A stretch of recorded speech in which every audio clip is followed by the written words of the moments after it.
guys, welcome to my YouTube channel Redvox. So today we are going to deal with the action potential, the graded potential. So I hope you all are familiar with the action potentials, but graded potential is also like an action potential, but it is decremental. Okay, so let's see.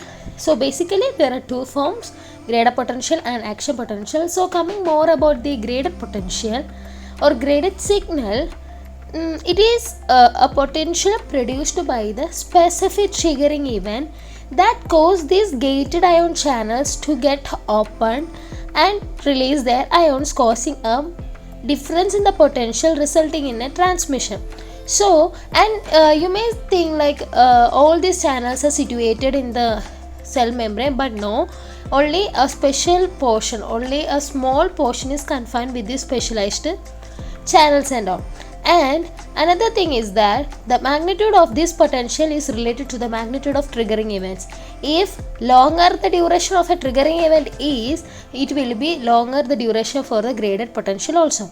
Temporarily depolarized region is present, which is called as the inactive area, which is more positive than the succeeding as well as preceding segment of negativity, and this positivity will be transferred to the next succeeding segment, which it will become inactive to active, and thus there is a flow of current is maintained.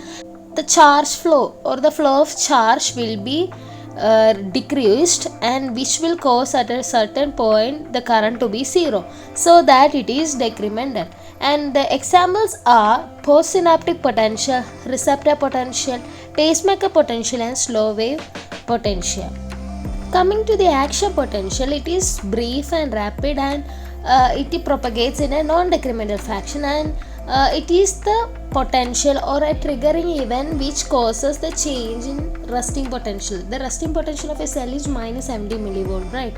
And which will be causing the transmission of the signals and all. So it has many stages, the depolarization stage and repolarization stage, as well as a hyperpolarization, which is denoted by a small phase. So in depolarization stage, I will explain it with a picture, then I will come into it.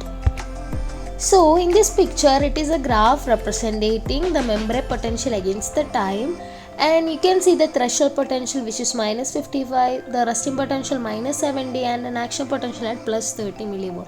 So what's happened here is that normally without any signals, the neurons are in a resting state called resting potential of having minus 70 millivolt. When there is a triggering event, the sodium channels will be opened, which will cause a more positive than the minus 70, which will be like minus 55 or minus 50 millivolt, which is represented by the threshold. And then again in turn these channels ions the sodiums etc are in turn activating other sodium channels, and all tremendous increase in the sodium influx will be there, which will be causing the minus 55 millivolt to become a plus 30, attaining a peak. So this is represented by the phase 1. Coming to the phase 2, after reaching the peak, there will be sudden closure of the sodium channels. Okay, so the influx of sodium is stopped, and there will be the opening of the potassium channels. So the opening of the potassium channels, you know that potassiums are more concentrated inside the cell. So as these potassium channels are open, the potassium ions from the inside to the outside are taking place. That is, the efflux of the potassium ions will occur, which will be causing or which will be taking the peak action potential to a more negative state, that is from plus 30 to minus 70 millivolt. But there is also the concentration will be more, right? So which will make more negative than the resting potential, that is it will be like more than minus 70 millivolt, like about minus 90 millivolt. And that stage, a small curve represented in the phase 3 is stated or is called as the hyperpolarization, which is stated as the more negative stage. Okay, more negative stage due to the potassium channels.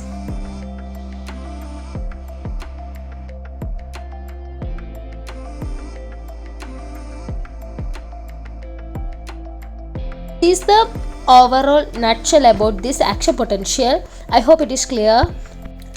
There is another thing I want to say is that there are voltage gated sodium channels, right? So these are mainly guarded by two gates, an activation gate and an inactivation gate.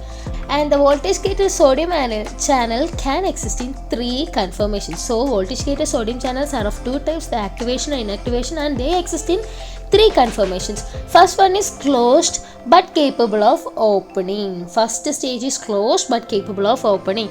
It is stated as activation gate is closed by inactivation gate is open, so that there will be the closure as activation gate is closed but it is capable of opening, that is inactivation gates are open. Okay, and then opening or activated, that means both the gates are opened or activated. And the third one is the closed and non capable of opening, that is the activation gate is open and inactivation gate is closed. Okay, so inactivation, whenever an activation gate is open and inactivation gate is closed, then it will be closed only and it can't be opened.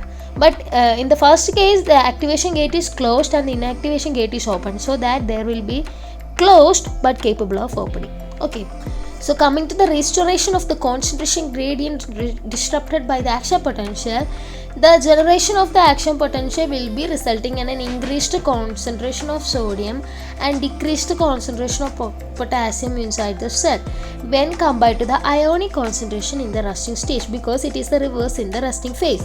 So active pumping process occur, that is sodium and potassium pump restore these ions to original location in long rest, that is 3 sodium out and 2 potassium in the sodium potassium ATPase pump. Okay, so with this I am stopping this. Thank you for watching. Don't forget to subscribe my channel and give a like, share and comment. If you have any suggestions to make, you can comment it and let me know. Thank you for watching.